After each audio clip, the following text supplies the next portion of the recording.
So we're back for chapter 3 of business law. So we're starting with a little bit of the judicial branch here.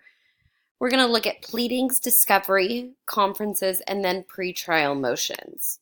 So a pleading basically is anything that's a written notice to the court. So a complaint and a summons are the two most common.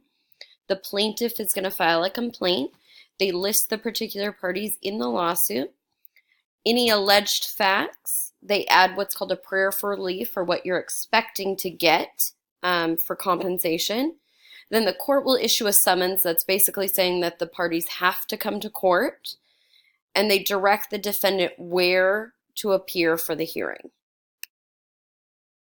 Then the defendant, or the respondent, as they're sometimes called, files an answer, and they're basically answering the complaint and saying, if they agree or disagree, any defenses that are alleged.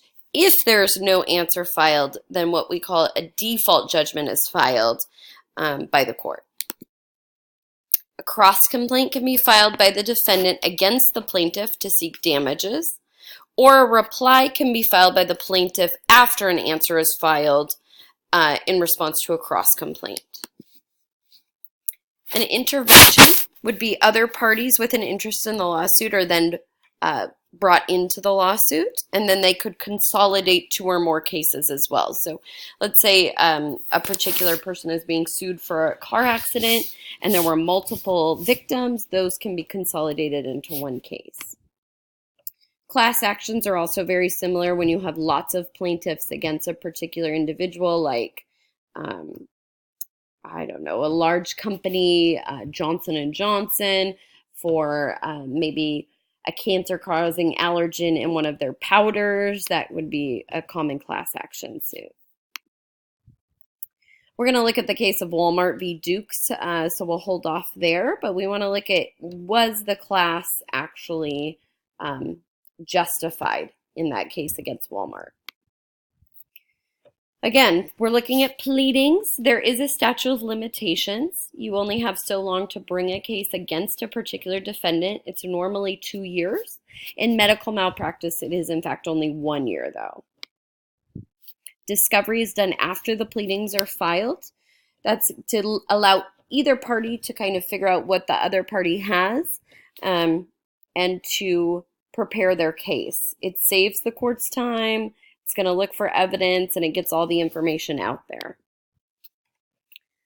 Often, attorneys will use things like depositions, interrogatories, which are questions to an individual, like if they were in court, but it's just given to them outside of court.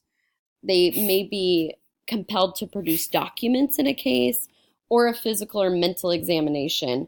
Say, for instance, in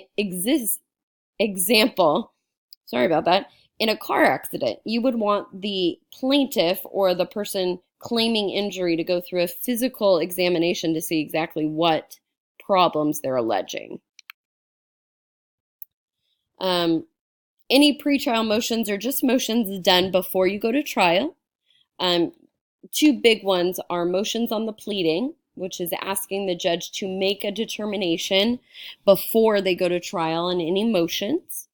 And a motion for summary judgment is saying if all of this evidence was proven to be true, we would still win the case. They still don't have enough evidence to get us on this case. Settlement conferences are then done prior to trial to try to get a case to settle before going to trial. Very common. Most cases settle outside of trial. It saves the court a lot of money, and it's going to usually make both parties happy. If not, we then go to a trial. The Seventh Amendment guarantees the right to a jury trial in federal cases and criminal proceedings. They're held on request of either party, and both parties may waive their right to a jury trial and have what we call a bench trial, which is where the judge makes the determination. Phases of trial are jury selections, and then we go to opening statements. Remember, in a criminal case, the plaintiff always goes, or the state, being the plaintiff, always goes first. The defendant has the last word. In a civil trial, The plaintiff still goes first. The respondent has the last word, but it's not as imperative. Then obviously the defendant. Then you have closing arguments, jury deliberations, and a verdict.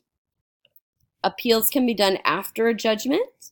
In a civil case, either can appeal. In a criminal case, only the defendant can appeal. Appellate courts will look at the lower court's decision, and we already went over this in the last chapter, but they can only look at what the trial court looked at. They're not looking at any new evidence or taking new testimony. And then ADR is alternative dispute. These are things like arbitration, mediation, negotiations. We see a lot in family law and some civil cases. Negotiation is just exactly what it sounds like. Both parties sit down and try to negotiate it. Arbitration is a little bit different. You have a fact finder come in and they themselves can make a non-binding determination on a particular case. So they're basically acting as a judge. We're going to skip that one. Mediation is the last big one. And mediation is where a neutral third party is brought in, but their determination is not pending on the parties. It's basically just saying, this is what I would recommend. You can also then take that to a judge to make the final determination. As I said, we're going to skip all of these and we'll look at that case. E-courts are just very similar to in-person courts. They're done online. It's where we're allowed to put pleadings, briefs, and documents online. And that is all for this chapter.